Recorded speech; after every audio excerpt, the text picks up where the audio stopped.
And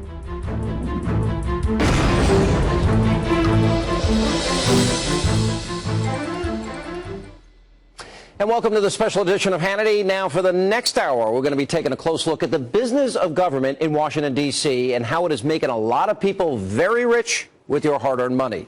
Now, we sent author Peter Schweitzer to our nation's capital to take us inside this new American boomtown. Take a look.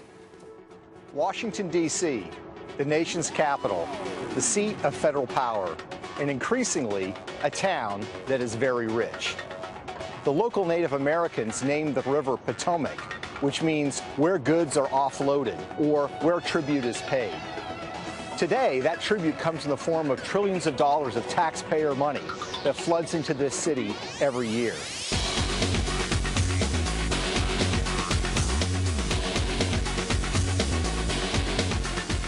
While 1 out of every 6 Americans worries about where their next meal is coming from, Washington, D.C. has the highest rate of fine wine consumption in the United States.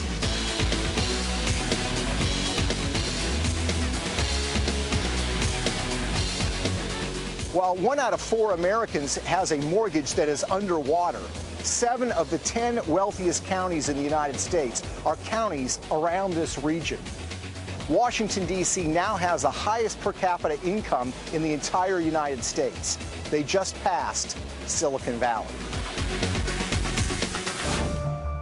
You're going to discover that Washington, D.C., a town that used to be a town of sleepy bureaucrats, is now a town of Maserati dealerships, fine wines, luxurious homes, and luxurious shops. It's a Washington, D.C. that a lot of people never see when they take their tours or they go to the museums. But it's the Washington, D.C. that reflects the reality of our country today. The great American writer F. Scott Fitzgerald once wrote that the rich are different from you and me. America's previous boomtowns became wealthy because they produced something. San Francisco during the gold rush, Abilene, Texas, cattle, and of course Detroit during the heyday of the American automobile. All of those boomtowns became very wealthy in their time because they created something new. This boomtown, its wealth comes from extracting it from the rest of the country. Boomtown is something that no one in Washington wants to talk about. When they do, they tend to blame the other side. But the reality is today that in Washington, D.C., the business is not politics. The business is money. And joining us now, Peter Schweitzer and filmmaker Steve Bannon. Great work. Good to see you. We're gonna really open up a can of worms here tonight. Yeah. All right. So, Washington, D.C., 3 of the wealthiest counties in the country, 7 of the top 10? Yes, that's right. That's right. And this is the thing that people don't realize about Washington, D.C.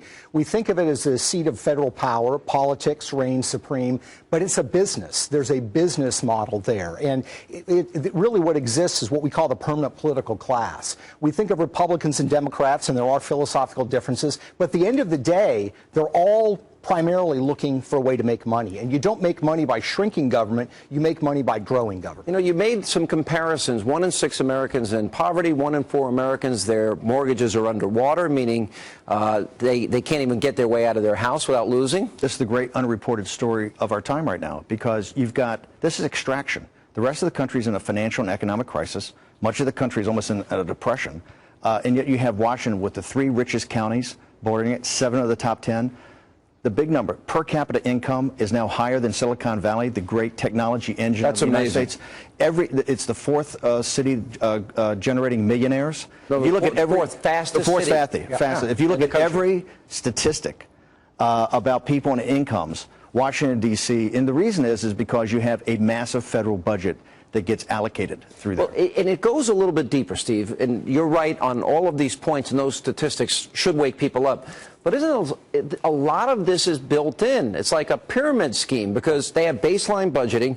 Every budget, every area of government goes up 6, 7, 8% a year, even though we're still borrowing nearly 50 cents of every dollar they spend. That's right. And Sean, what's interesting is it's not only the allocation of federal dollars, but there's a lot of money that comes into Washington to determine how that money is going to be allocated. So you've got taxpayer money, you've got special interests putting money in Washington, D.C. to influence the process, to steer money in their way. It is a town awash with cash. And the sad reality is that it's only going to get worse. It's not going to get better. One of the arguments that I have made as the president has so successfully used the class warfare arguments as he has, it's interesting. It seems that the politicians are the ones that are greedy, selfish, power hungry. They build up their power by granting people government programs, spending other people's money.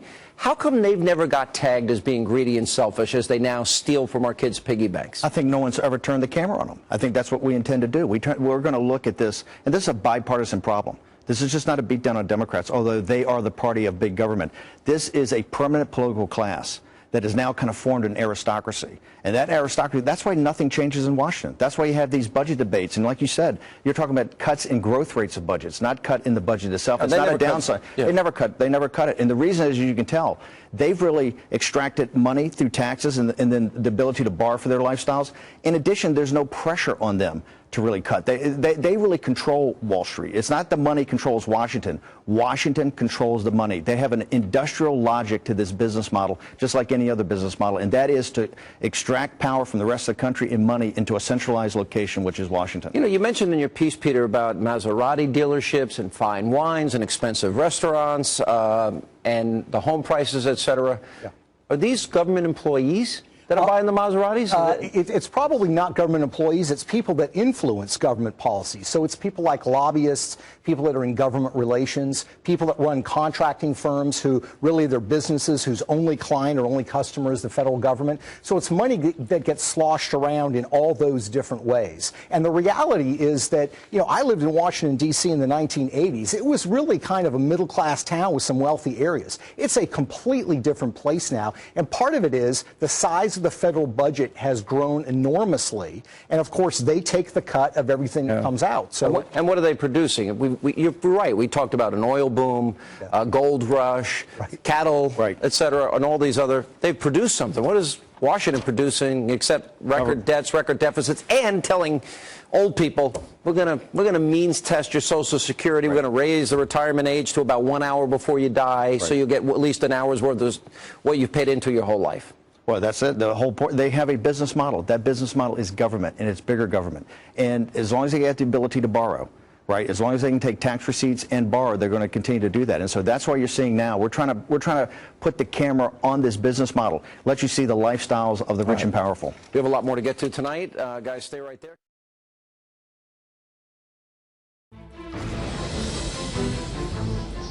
Welcome back to the special edition of Hannity Boomtown. Now, when the balance of power shifts in Washington, no matter who controls the House, the Senate, or even the White House, well, it's good for business. Now, those who are getting rich in the Imperial City, they don't really care who's in charge as long as the money keeps flowing in.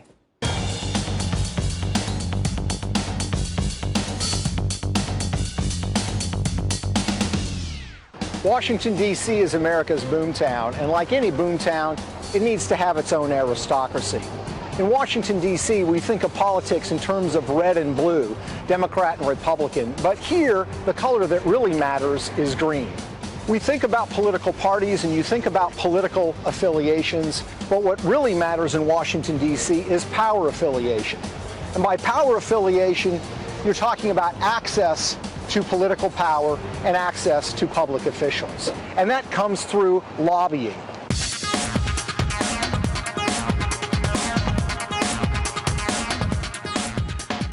Whatever law, whatever bill is trying to be passed, it may adversely impact an industry.